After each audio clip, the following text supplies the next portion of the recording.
এইটো মোৰ iPhone 13টো হয় আৰু মানে মই সিদিনা 4 দিনমান আগত এই ফোনটো ভিডিঅ' এডিট কৰিবলৈ লৈছিলোঁ আৰু এডিট কৰি থাকোঁতেই মানে হঠাৎ স্ক্ৰীনখন কপি অফ হৈ গ'ল। মই ভাবিছোঁ কিবা হ'ল চাগে, গৰম চৰম উঠিছে সেইবাবে অফ হৈ গৈছে।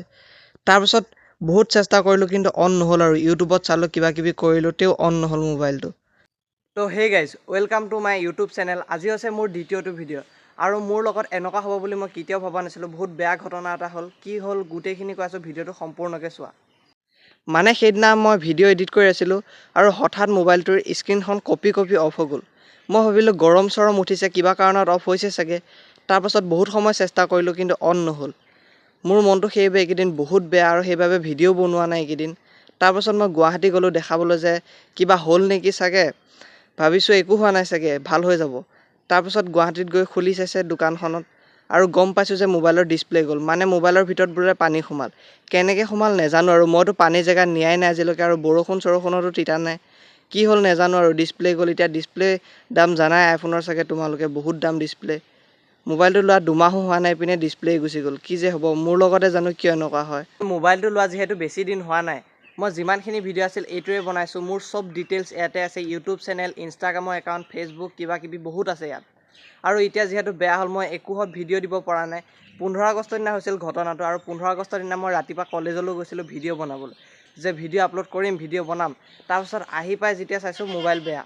এনেকুৱা মনটো বেয়া এইকেইদিন, সেইকাৰণে ভিডিঅ' আপলোড কৰা নাই, ভিডিঅ' বনা নাই। ভাবিছিলোঁ নবনাম, কিন্তু ভিডিঅ' নবনোৱাকৈতো থাকিব নোৱাৰোঁ, কাৰণ মোবাইলটোহে বেয়া আছে। আগৰ মোবাইলটো আছে নহয়। এতিয়া বৰ্তমান সেই আগৰ মোবাইলটোৱে বনাইছোঁ। ভিডিঅ' কোৱালিটি ভাল নহ'ব পাৰে, কিন্তু যেনে তেনে বনাইছোঁ আৰু তোমালোকক ক'বলৈ কথাটো যে মোৰ এনেকুৱা হ'ল।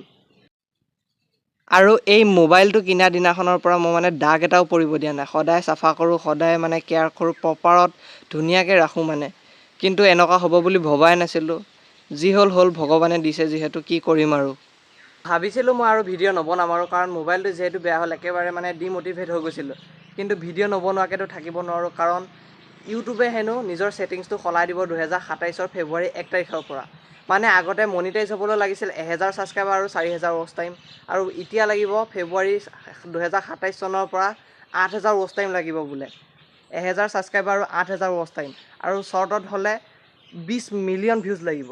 গতিকে জানিছা কিমান মেহনত হ'ব তেতিয়া। গতিকে এই 3 মাহ 4 মাহ যি আছে তাতে যদি মনিটাইজ হয় বহুত চেষ্টা কৰিম, সদায় ভিডিঅ' আপলোড কৰিম, ৰেগুলাৰ আপলোড কৰিম, যি হয় হ'ব। গতিকে চাই থাকিবা মোৰ ভিডিঅ'বোৰ। তো আজিৰ ভিডিঅ'টো ইমানখিনি আছিল। আজিলৈ বাই বাই, আকৌ লগ পাম নেক্সট এটা ব্লগত। তেতিয়ালৈকে চেনেলটো ছাবস্ক্ৰাইব আৰু ভিডিঅ'টো লাইক এটা আৰু কমেণ্ট এটা কৰি থৈ যাবা। মানে এইকেইদিন ভিডিঅ' বনাবলৈ একেবাৰে মন নাই, মনটো বেয়া, যিহেতু ডিছপ্লেখন লগাব পৰা নাই। আৰু পইচা পালে ডিছপ্লেখন লগাম আৰু তেতিয়া ভাল কোৱালিটিৰ ভিডিঅ' বনাম আপোনালোকলৈ। তেতিয়ালৈকে ছাবস্ক্ৰাইবটো কৰি থৈ যোৱা। আৰু এই 4 মাহৰ ভিতৰত যদি মোৰ 1000 ছাবস্ক্ৰাইবাৰ আৰু 4000 ৱাচ টাইম মানে মনিটাইজ হয় চেনেলটো, তেনেহ'লে মানে মনটো বহুত ভাল লাগি যাব। গতিকে ছাবস্ক্ৰাইবটো কৰি থৈ যাবা।